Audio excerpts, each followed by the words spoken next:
presentation of AIT.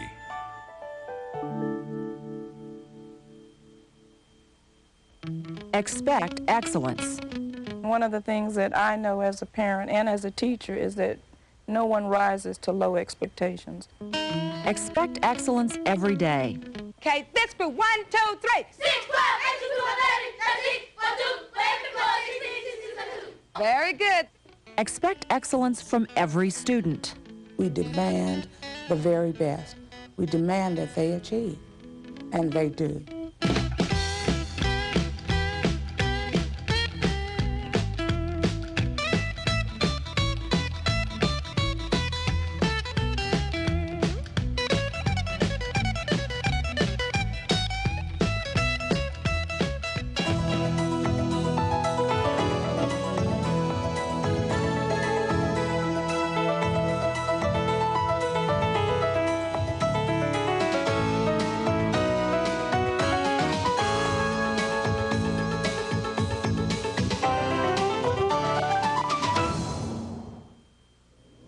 Comments overheard in the teacher's lounge.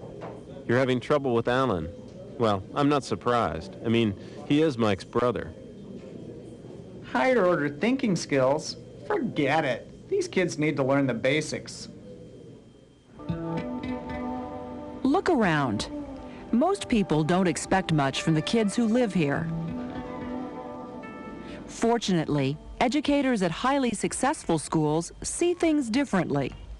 The perception of a school in South Dallas or in any inner city area in an urban school district is that inner city kids cannot learn, that they are deficient in some way, and I'm here to make sure that that is a myth, that it is not true, absolutely not true. My kids do as well or better than kids just about anywhere in this country. I can put up my top kids against the top kids just about anywhere, and I know that they'll do well. Some teachers will say, you know, well, so-and-so is doing the best they can. And when a student realizes that you don't expect much out of them, they won't give you anything. But if you expect a lot out of them and help them and guide them, then they'll give you exactly what you want.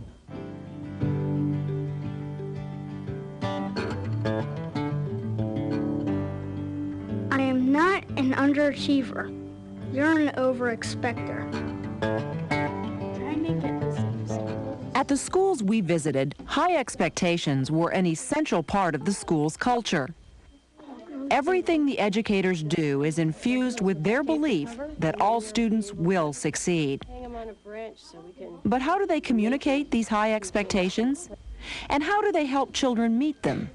So it'll take him about 7 to 10 days to become a butterfly before we see him, and he'll do just as well that way as they do hanging. I want all your papers to be nice and neat, just like that. That's lovely. One way to convey high expectations is by monitoring student progress. Monitoring helps communicate the school's high expectations and insistence on academic excellence. At the Van School in Pittsburgh, Principal Doris Brevard is a constant presence in the classroom. Does your G look like the G up there on the board? I expect the children to do their very best in every written assignment. So I'm looking forward to a letter from you using cursive writing in every test and every recitation. I expect the very best. George, you're improving. He was number 11 on the Valley Forge list. Another way to communicate and achieve high expectations is to create a supportive learning environment.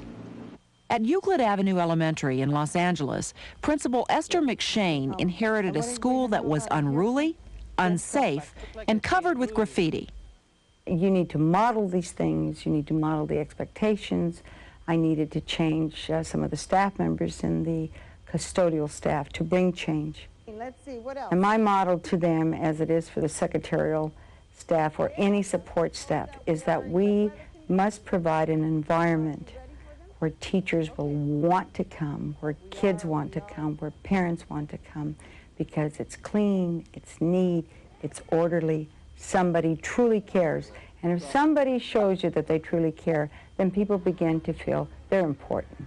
I'm important. I can live up to whatever she thinks I'm capable of doing. Watch ourselves when we do that. The other thing, were they not making fun of your size? Yeah. So what are you going to ask people? To not make fun of my size. And what is that called? To have what? Right. Okay, you have a right. You have a right to ask people to respect you. A positive learning environment is also a priority at Bennett Q School in Inglewood, California. Principal Nancy Ishinaga makes this a safe haven for students. First of all, we believe that the school must be a safe place for all kids. In other words, the streets may be dangerous, but the school must be safe. And so we have some strict rules. For example, there's to be no fighting. If a kid gets involved in a fight, there are serious consequences. So we really don't have very many fights. Firm discipline is also a given at Rice School in South Dallas. The school's motto says it all: excellent academics, excellent behavior. I firmly believe that behavior comes first. In order for kids to learn, they must know how to behave in school. They must know how to come in school, sit, listen to the teacher in order to learn. No child can learn if they're talking when the teacher is talking. They miss out on too much. So the first thing that we work on in these schools is behavior. And we work on that right along with academics. Mama pulled the tray of biscuits from the oven and placed it on the counter. In time, she murmured, all in good time. Effective school leaders create school policies and practices that help them accomplish their high expectations. Grandma then picked up Tanya's empty glass and went to make... When Louise Smith became principal at Rice, one of the first things she did was demand more from the school's kindergarten. Usually in schools, you find kindergartners, they play and they sleep all day. When I got here, kindergartners were taking naps for maybe 2 or 3 hours a day. And the first thing that I said, get them up, please, and have them learning, and you teach them. M-N-O is the last word I shall ever write. Stop for a second. At highly successful schools, the leaders demand that students achieve. Nancy Ishinaga of Bennett Q makes her expectations clear to both students and parents. Okay, I see 2 problems. Number 1, you know math, okay? Number 1, you got to learn your fractions. And I'm going to talk to your mom so she can go to the drugstore and buy you a workbook on fractions, and you can work on it.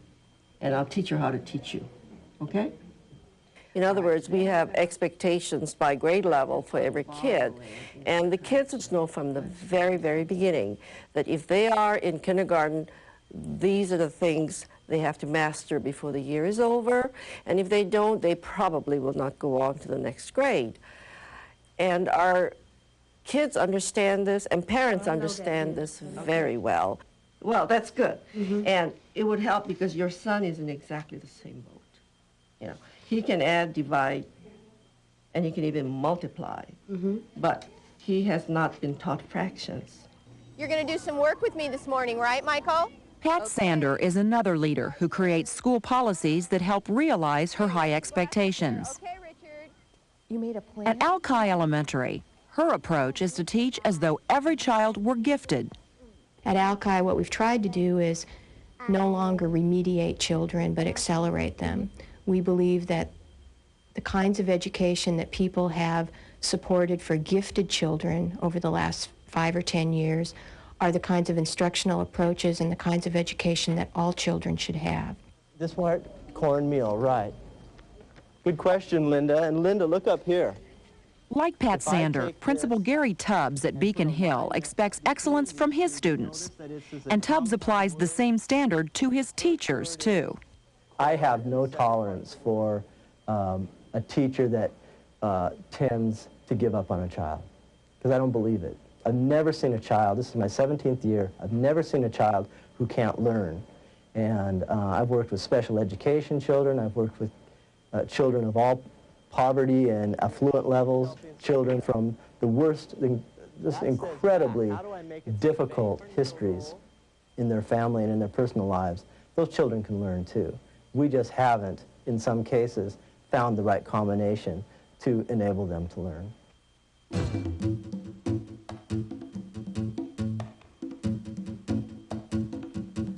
Yes, some adults do paint like that, but we expect more from children.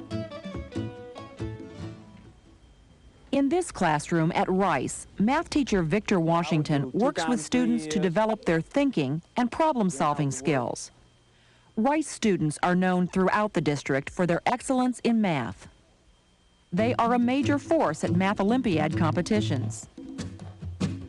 This is the substitution for it. When you come up with a linear equation like that, how would you solve it? What will I do first? You multiply, then you do what? Multiply and then do what? Work from left to right. Thank you. Not just add. You multiply first, then you work from left to right. Okay, so I would do 2 times 3 is? 6. I expect them to learn math. They don't have any other choice. It's mandatory. They're there, and they can do it. I know that a lot of people are afraid, minorities as well as other students are afraid of math. They run away from math. But here, if you're in my room, I expect you to learn. I'll help you any way possible if you want my help, but I expect you to do it and you have no other choice. What if I make a long line like that? Would that work? You can like that? All right, thank you. I need the positive reinforcement. All right, who can raise a hand and tell me what would go inside our, the name of the shape is what, everyone? Heptagon. What would go inside that heptagon? And I'll give you 15 seconds to figure it out. And I'll take ideas. 1, 2, 3. Rice's dedication to excellence in math is enhanced by its involvement in Project SEED. SEED is an intensive class for all Rice math students in grades 4 through 6. But this isn't just about math. It's about building a positive self-concept. If you had to answer 5 to the power of 3, you couldn't put if and only 5 to the power of 3 equals 125. We use mathematics as a tool, and the tool is to raise their self-confidence and self-esteem. You can raise their self-esteem by teaching them how to play chess. But when you teach them the mathematics and get them excited about their learning, education, because education is the key for a lot of these kids to be successful. If we get them excited about learning and believing in themselves that they can do anything that they want to do as long as they try and give it their all, then that's what we're out for. And let's read it. Follow my finger. Log base 2, 16 equals 4. If then only if... Glee's high expectations for his math students are being realized. These students are doing work many grade levels above their actual standing. In many occasions, I've actually come into the classroom and brought my calculus text and said, pick one of those problems out of there. And they would pick it. And then when they solved it, they said, man, we solved a problem from a college algebra book. And they get so excited.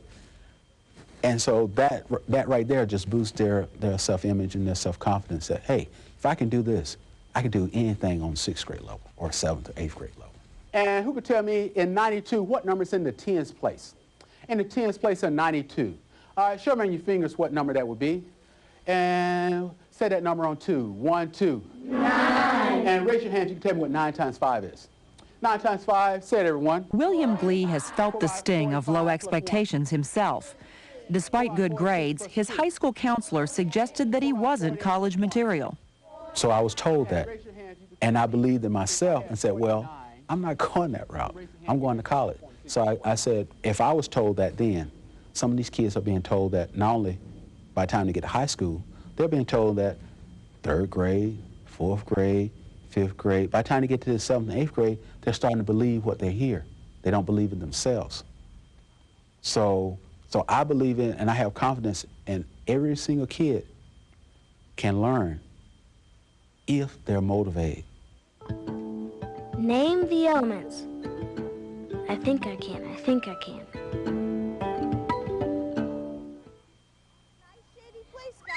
On a Seattle beach, these first graders from Alki School are getting some hands-on learning today. The teachers hope the experience will motivate kids to learn more about sea life. If you look on the back here, if it's long and narrow there, that means it's a male. If this patch right here is big and round, then it's a female. a dead crab. I wonder what doing. Is the shell soft or hard? Hard. An eel? Is it really an eel? It's a way to bring real-life experience so that the child can then take that information back and write about things.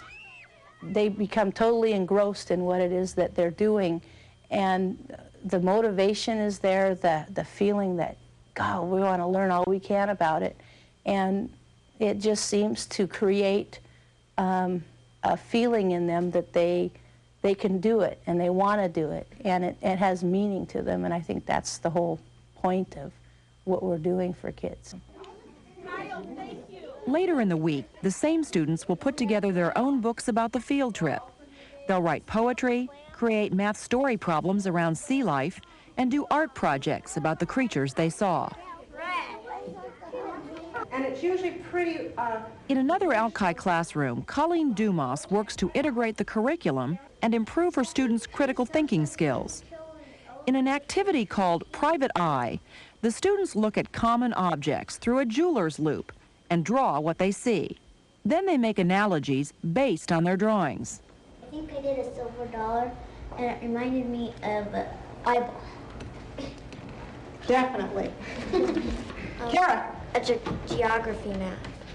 So this is a butterfly, and she writes that it reminds her of a geography map. Great thinking. Later, the students will explore the analogies even further in their writing. Analogies showing relationship is an important skill. I'm finding that the analogies and their ability to see relationship transfers. It transfers into their science, into their social studies. It integrates the curriculum more. I think it's a great program. High expectations. You've seen how students can rise to them. The schools that we visited created supportive learning environments, set rigorous academic standards, and developed instruction that promotes high-order thinking skills. These schools set high expectations and found ways to help students meet them. There's a tendency for educators to say, I can't teach this child when they come from this kind of home. I can't teach this child when they don't come with any breakfast. We can't teach this child, they're just too disruptive. And so the finger pointing is at the family, or the finger pointing is at society, or the finger pointing is at the teacher next door, or at the principal. And the concept or the philosophy in this school was, let's get past that. That does us no good. That we need to maybe bend our finger around to ourselves, each of us to ourselves, and say, how are we accountable?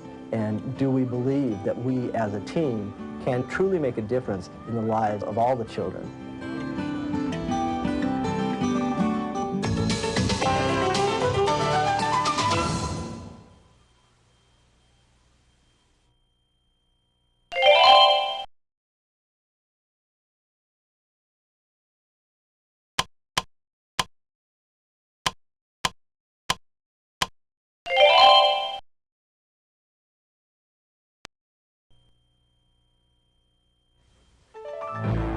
A presentation of AIT.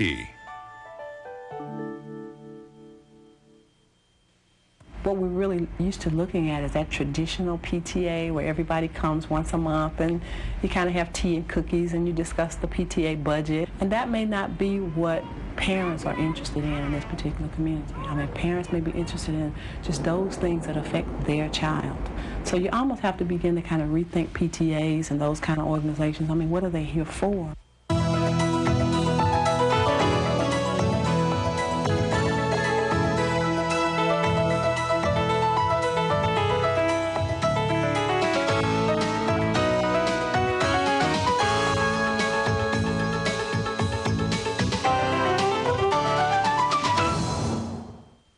Help parents anticipate what school might be. Parental involvement can be a potent force in helping to improve schools.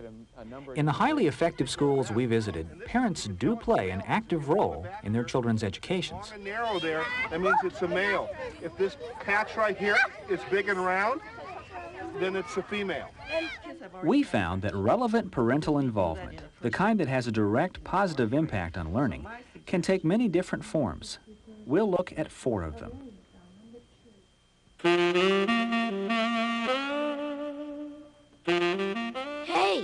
It's just a report on my progress, not an indictment of my upbringing.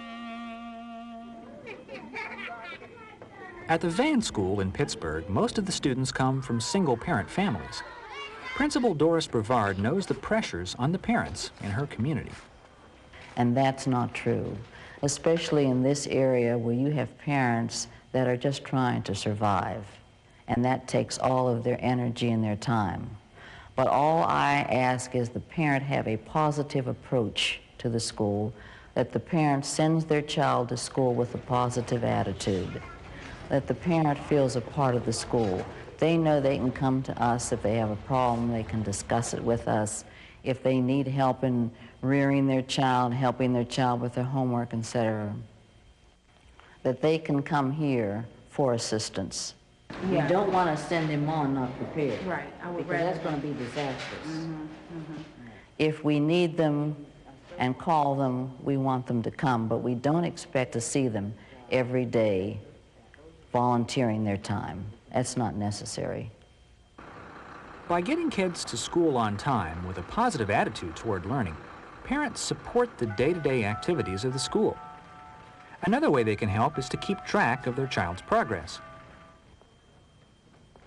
At Seattle's Beacon Hill School, Principal Gary Tubbs also faces a parent community with precious little time for traditional parent involvement. He instituted a folder system to help parents monitor their children's progress. We give homework, and we believe that everybody should be held accountable for completing that and returning it to school. Then once a week, flyers, newsletters, notes, all sorts of things will go in this folder, and then these will go home just once a week. And again, the parents and the students are responsible for making sure that the parent signs here, and then that's returned to the teacher, and the teacher knows that the materials got home to the parent. That keeps our communication lines open. It also involves the parents in a meaningful way in the education of their children. He doesn't listen to a thing we say. He's very noisy, and he's always getting into trouble. I think he's ready to start school. Educators agree. Learning can only take place in a safe, secure environment. And in order to have one, discipline is essential. Parents can play a major role in supporting school discipline. At the Euclid School in Los Angeles, Principal Esther McShane first works on discipline with the individual child. When you get angry at somebody, Mark, what do you need to do? Tell the teacher that if I can go to your office. Okay, now first of all, let's talk about something. Do you have a right to get angry? Yes. Yes. What do you need to do with the person if you're angry with the person? I need to help the child understand their particular emotion at that time where there was a violation of another human being. Are you free to leave the class to come and see me? Oh, yeah. To come tell the teacher if I can go see me first. And if I'm not in the room? That I can wait. Okay. You could shoot some baskets in the office? Okay. And so this threatening, teasing are no longer options for you, okay? Okay? My philosophy in the disciplining of the child, if the child comes to my office on the third time, it's mandatory parent involvement. We make a session, we meet together. I don't talk about the problem, the child talks about the problem. Yo voy a hablar inglés y español con él, y él te va a hablar en español y yo también. ¿Está bien? Okay. Frank, you're ready to return to school. Is that correct? Yes. Okay. ¿Estás listo para regresar a la escuela? Okay. La más importante cosa es que aprendiste. The most important thing to you is what have you learned from your mistake. Parents need to know that we're here for them. We're here to support the child and to support their role.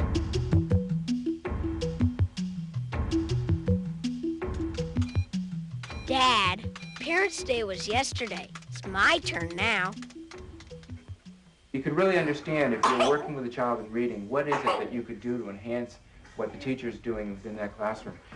When parents do have time, they can contribute to instruction in the school. At the new Suncook School in rural Maine, Principal Gary McDonald knows that parents can make a difference. I can't express enough the fact that we really want to get parents continue to have parents involved in your children's learning? Parents, to me and to the entire staff here, are seen as being tremendous value.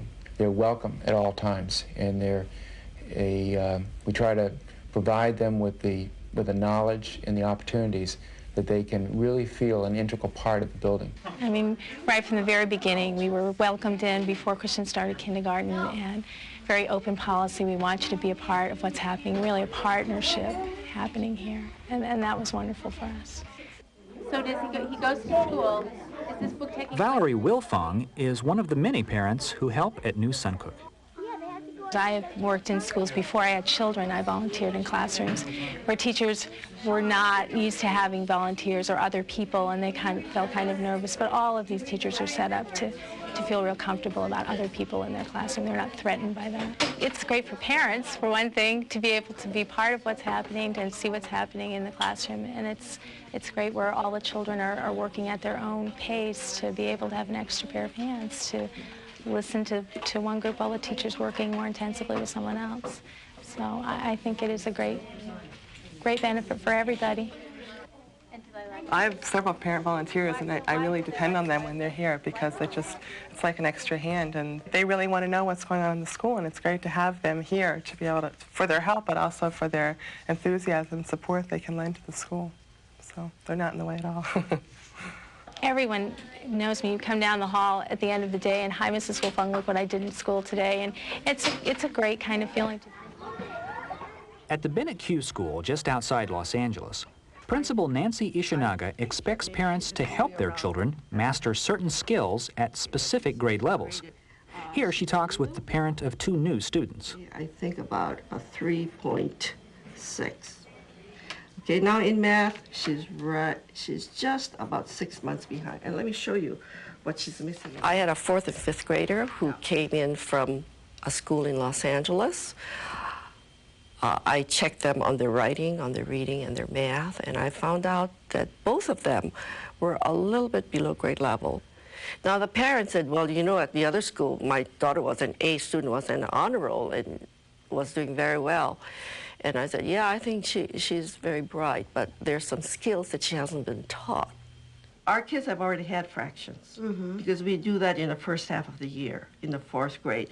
So my suggestion to you is to go to the drugstore and look for workbooks on simple fraction and help her with that. Oh, I know that good. I know fractions. Well, that's good. And it would help because generally they understand. Parents understand kids have to attain certain skill levels. That's not new. In fact, many of them say, it's about time there's a school that requires certain kinds of learning before the kids are promoted. In my other school, they just passed them on.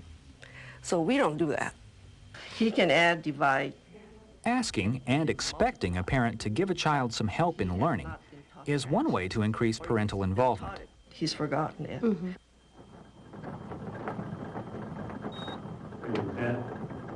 Of course, the traditional fundraising functions of parent groups have long served to enrich the academic experience for students. These bingo players are helping to raise money for the students of the Thorncliffe School in Edmonton, Canada. Your number when you did, but still. I wish I was on. These students from Euclid School in Los Angeles are on a field trip in Valley Forge, Pennsylvania, with money raised partly by parent groups.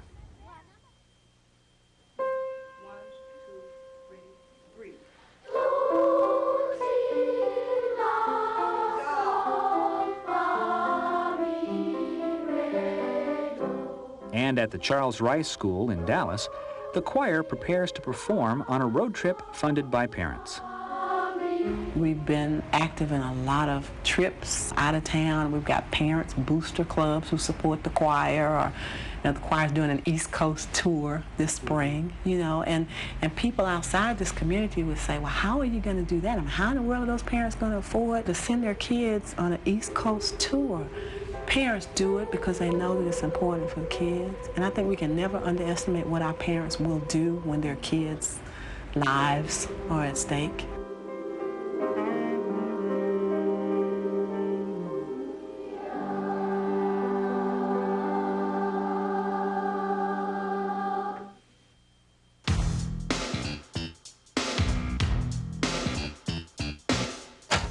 So tell me, how do you like the Parent Council's new idea for checking attendance? At the Alki School in Seattle, parents are involved in all the ways we've talked about and in one other, school management. And we've got the capability to do it. I think the translation, I don't know about the translation issue. How do you My thought would be to talk with Art Kono down in the main office. At Alki, a site management council, similar to a board of directors, makes important policy decisions concerning the school. The council includes the principal, staff members, and 4 parents. One of those parents, Bill Stalzer, is the chairman. Why I do it is there is more than one perspective when you're talking about the education of kids. And the one perspective we have, and think even of parents, we've abdicated is say, okay, well, teachers, you do it, okay? The principal and the teachers, here's my kid, you know, you teach them and I'll go away. Or except to complain maybe about, you know, you're not doing enough. And so this says, no, wait a second, that the parents' perspective and the perspective of somebody in a business in this community, in this neighborhood, they all have a perspective that affects education of kids and should be taken into account. All the styles there. Yeah, visual technique, problem solving. Yes, that's right. Louise McKinney is also interested in the site council and its efforts to improve student achievement. All of it is focused to the end that children will learn. And anytime you're doing something and you can't see the connection between it and achievement for youngsters, that's something that you discard. Different faculty groups, different parent groups have different reasons for starting site councils. Some schools look at it as that's the way to get rid of teachers, or that's the way to get rid of the principal. And if that's the reason why a site council is established, then that's the wrong reason. Info express thing. From the staff's point of view, though, we would want instruction. And maybe the September bonding homeroom time could be utilized. It's much more, I guess, in a supportive role, saying, okay, can I help marshal the resources? And second, to evaluate. From an outsider's point of view, how's the school doing? How are kids doing academically? How's the principal doing? Okay, and not sort of in a hostile way, but say, you know, we need to ask ourselves, how are we doing? Monday Bulletin, we sent one home in English, one home with the translation. Is it helpful to do both? I mean, do you think we should also send one home in English so that if there's someone that could, could read it in English, whereas maybe they both are better? Another site council member is Nee Hall, a native of Cambodia who came to America in 1975. We are raised in a very poor country. We didn't have that good opportunity like this country. So when we are here in this country, have plenty of opportunity, why not take it? So because of that commitment, I would like to see our refugees kids grow the way they're supposed to be. That's what my commitment to be part of this site council. Well, I think this school here look like a parent and a teacher are partner and work together. It's very important that all of us must work together, be open-minded, and try to understand each other. So when I involved in this one, not just only site council, I try to, once in a while, telling them about my culture and other people's culture, so then we can try to understand each other and can work well together. Okay. Not one of us can do it alone. The parents know certainly the most about their children. They know more than we do, and they have a different perspective on what's beneficial for their kids. The staff brings that educational background and professional experience, and hopefully I bring the administrative background that can maybe pull it all together. Understanding each other and working well together. When teachers, principals, and parents can do these things, schools prosper. Parental involvement helps. The 4 kinds of involvement we've looked at can make a major difference in student learning and success.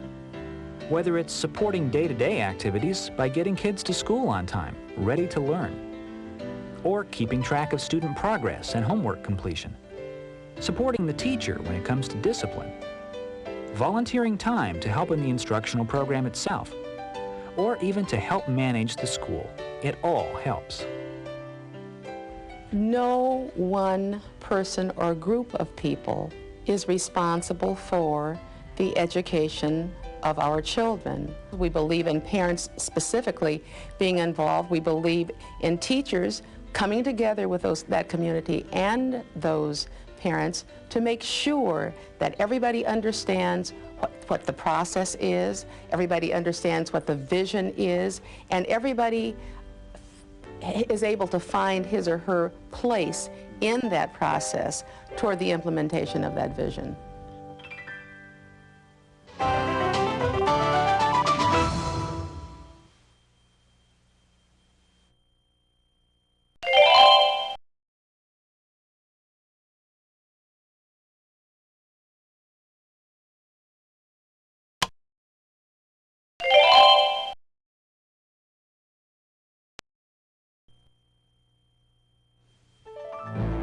A presentation of AIT.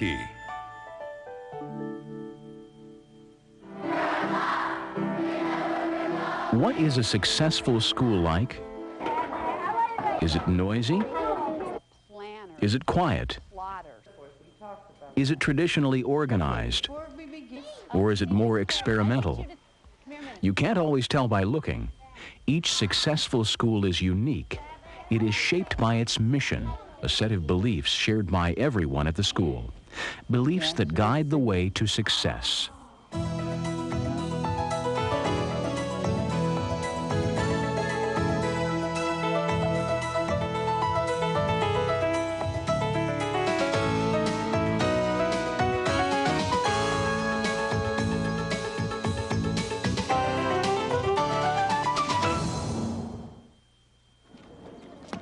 Each successful school we visited was once a troubled school with poor test scores and low staff morale. Each school turned things around. How? They created and then implemented a mission focused on improving achievement for every child. A school should be a place where kids come to learn. We believe that it is our job to educate the kids, to make them literate. It's not the home's job, it's our job. We feel that here at New Suncook that all kids can be successful. We feel that it's our responsibility to create environments so that we try to maximize for every child their potential. I firmly believe that all children can learn. I think that Hank Levin says that parents send us the best children they've got, and they in fact do. And I think that every child has a strength, and what we have to do is find that strength. All of the folks here share a common vision. They have a very similar philosophy, and that's every one of them will teach, and every child in this building is going to learn. Each one of you can help the other.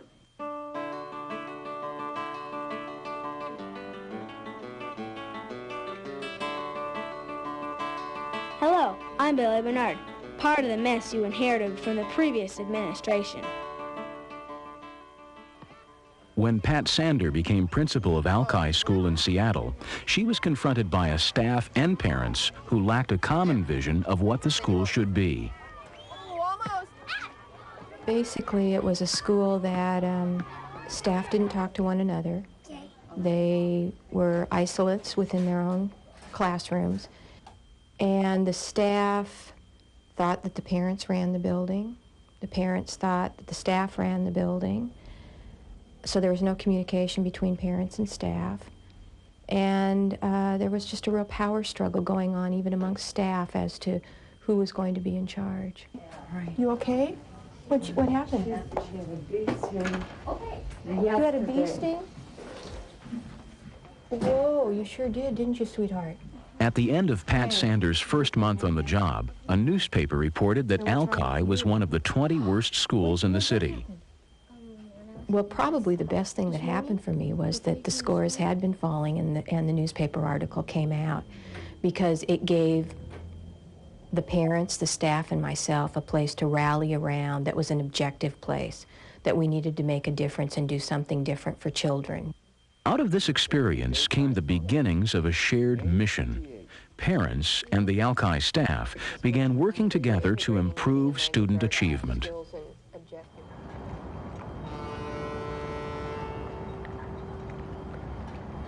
Across the bay from Alki is Seattle's Beacon Hill School. Here, the school's mission has become a living document. It's as vital to Beacon Hill as a constitution is to a country. Principal Gary Tubbs and his staff wrote the school's mission together. So this is a way of clarifying and putting down, making a snapshot picture of where we see ourselves, where we'd like us to go, and trying to celebrate the success. Beacon Hill's mission is to develop their students into responsible, literate adults. That's easy to say, but Gary Tubbs knows the hard part is making his school's vision a practical reality. That, of course, is a vision that needs to be constantly addressed and revisited and be kept alive in our heads, but also brought down to practical, down-to-earth terms on how does that look in the classroom? How does that turn into instruction? How does that turn into curriculum? How does we make learning meaningful so that it actually gets children a step closer to that vision?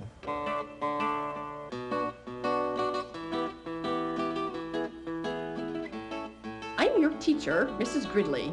Learn to read, write, and do arithmetic, and nobody will get hurt. Once a school has created a mission, next comes the day-by-day efforts to implement that mission. So you can be aware of what... They went on the filter. Oh, I didn't come yesterday. Oh, okay. So oh, yeah. When Esther McShane became principal at Euclid Avenue Elementary in Los Angeles, it was the challenge of her life. The school's environment was the worst she had seen. Professionally or academically, it was a school that was almost a joke. It was also a very filthy school. There was no pride. You know, when you look at a situation where there's no pride, you need to start there. McShane began to implement the school's mission for success by creating a more supportive environment for teaching and learning. Her action showed the staff and students that their new principal cared about them. And if somebody shows you that they truly care, then people begin to feel they're important. I'm important. I can live up to whatever she thinks I'm capable of doing. Of course, a clean environment is only the beginning. At many successful schools we visited, the discipline policy is also tied to the school's mission of academic success. Behavior comes first. In order for kids to learn, they must know how to behave in school. They must know how to come in school, sit, listen to the teacher in order to learn. No child can learn if they're talking when the teacher is talking. They miss out on too much. At the Van School in Pittsburgh, Principal Doris Brevard has implemented a strict discipline policy for more than 20 years.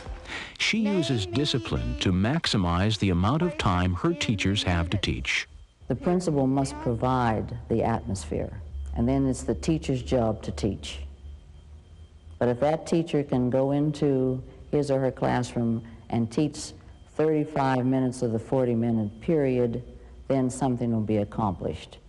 But the principal must see to it that the discipline throughout the building is such that the teacher can teach the 35 minutes. And who did not get a turn? I don't want to skip anyone. She told me that she expects discipline and that I'm here to teach, and that if there are any problems, I just let her know about them and she will handle them, and she's done that. She's just very supportive. At Van, it's every teacher's responsibility to help implement the school's mission. Doris Brevard offers encouragement and advice, but the teachers are on the front line. The same thing is true at New Suncook School in Lovell, Maine, where teachers work to turn the school's mission into a practical reality. Rhonda Poliquin teaches 4th grade at New Suncook. She takes the school's mission to heart when she plans class activities. We've worked towards kids becoming independent learners so that you won't see as much teachers standing in front of the class and lecturing to kids, because we want kids to find out how to get that information themselves, and if there's something they want to find out about, giving them the tools and the skills that they need to be able to find out that information. Just let's see what he does. Reacts the way he reacts. I think it matters how much they're in the pupa stage, like if they're really white and short like this one. Yeah, but or look, if he's longer. He's longer. Yeah, that one's longer. That one is. No, that one's longer. go there. See how big he is compared to this one? Because that one's curling up. Yeah, this one looks fat. Yeah, they get fatter, and his arm is still out. It's not across his chest yet. Right? Yep. Make him probably too strong. At the successful schools we visited, the school's mission is implemented through a carefully designed instructional program. Nancy Ishinaga sees it as a three-step process. Number one is that we do believe that every child can learn to read, to write, and to be a successful student. And this belief is throughout the school. Everybody believes that. We just have to figure out how to do it. And the how to do it is the next thing. But you add, you subtract, you multiply, and you divide well. So we gotta let your teacher know. To implement her mission, Nancy Ishinaga personally tests the academic skills of each new student. And she meets with the child's parents. Our kids have already had fractions because we do that in the first half of the year, in the 4th grade. So my suggestion to you is to go to the drugstore and look for workbooks on simple fraction and help her with that. Oh, I know that good. I know fractions. Well, that's good. And He had already a food? He had some food. Does anyone remember what food he had? Then the students enter a sequenced and rigorous academic program. Nancy Ishinaga visits each classroom periodically and meets with teachers to assess how the students are doing. This is part 2 of her process. And maybe the third thing is that we try to build an environment in which everybody feels that they are important, and the fact that what everybody does contributes to the whole school, so that any school which wants to succeed can do this. It's not a matter of personalities, it's a matter of having a system by which we educate our kids. How do schools know if their mission of academic success is being achieved? One technique we saw in use is constant monitoring. Liquid, yes. You were smart today. Doris Brevard visits every class in her school at least once a week to find out what children are learning. Oh, what is it? What is it? Tell me. Principal Esther McShane at Euclid spends every possible moment in the classrooms, on the playground, or just roving through the corridors of her school. How are you doing?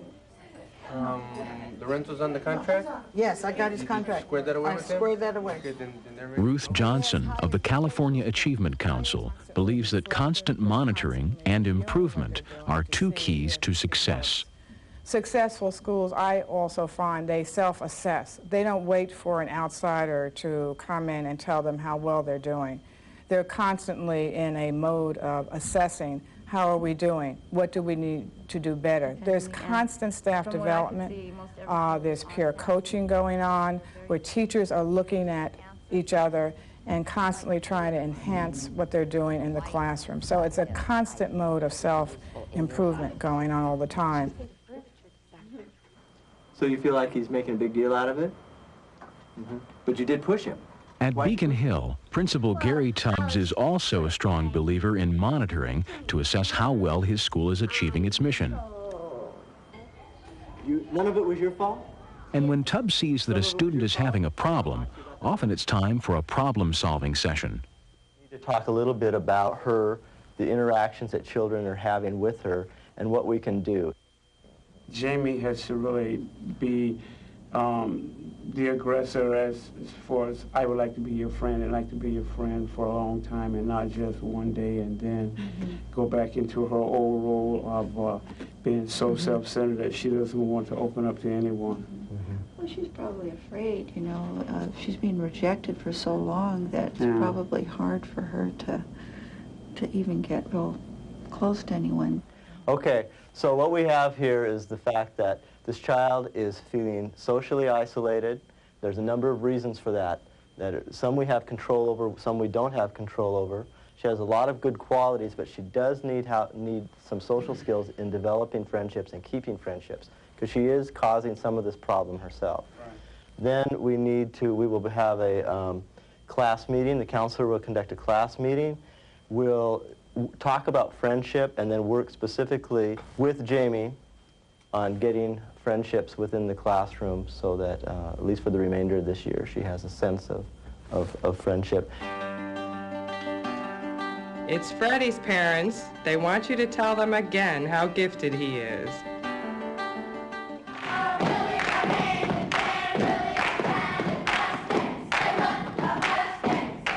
Another way for schools to reinforce their mission and create a positive culture and climate is to publicly recognize those students and teachers who succeed. Stories last year that we had to send him off to college. He went to college this summer to write stories. To improve his behavior and his achievement. Whether it's for hard work, improved grades or behavior, good citizenship, or good attendance. Spirit Day at Van School is a celebration of those students and teachers who live the school's mission. Mrs. Diga and her husband, during the summer, developed the tremendous computer program that we're using for the first grade.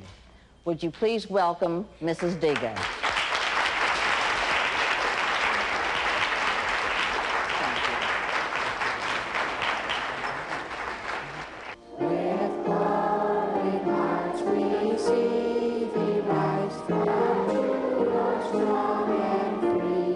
At Thorncliffe Community School in Edmonton, Alberta, Canada, Principal Lou Yanu also believes in recognizing student achievement. We are building our future at Thorncliffe Community School, and let's have the big drum roll! The Super Student Award is given weekly to students nominated by their teachers. And the winning ticket is Noel in grade 1, and Mrs. Weigel gave it to him. Let's have a big hand for Noel. Come on up, Noel. A little surprised at this afternoon. Let's give Noel a big, big hand. Congratulations, Noel. Any idea where you want Mrs. Weigel to take you out for lunch? Not yet. I think that you're just a little overwhelmed by all of this. Well, you've got the entire weekend to think about it, and certainly she'll be taking you out on Monday at lunch. All right. Congratulations once again to Noel, and thank you, Mr. Ross, for pulling the winning ticket out of the box. We've got Thorncliffe spirit, lots of Thorncliffe spirit in our schools and voices you can hear it. At Thorncliffe, every student feels they're a part of the school's mission. The vision that we came to Thorncliffe School with was to make this the best school that it can be. It is part of the heart and soul of the school, that in a student-centered school, the belief, the generic belief, is that every child can succeed. In the schools we visited, the turnaround from failure to success began with a clear mission, a vision shared by everyone at the school. They implemented their vision with discipline, teacher involvement in decision-making, monitoring, problem-solving, constant improvement, and by recognizing both student and teacher achievement. A principal, by him or herself, cannot orchestrate all that unless they have the support of their teachers behind that whole vision and philosophy. And it's not just putting the vision down on a piece of paper and saying, now we have a vision.